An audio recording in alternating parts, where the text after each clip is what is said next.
Most people reviews stuff. They also say this product is the price is quite good. We've found pros and cons on this type of product. But overall, it's a supreme product and we are well recommend it. When you however want to know more details on this product, so read the reports of those who have already used it. Visit the product detail link in description for an item you wish to buy. Tap add to cart. When you've finished adding items to your cart, tap the shopping cart icon.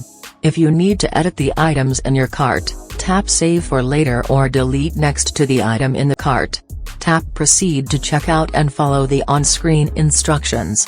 Review your order information and tap place your order to complete your purchase. You'll see an order confirmation screen when your purchase has been completed.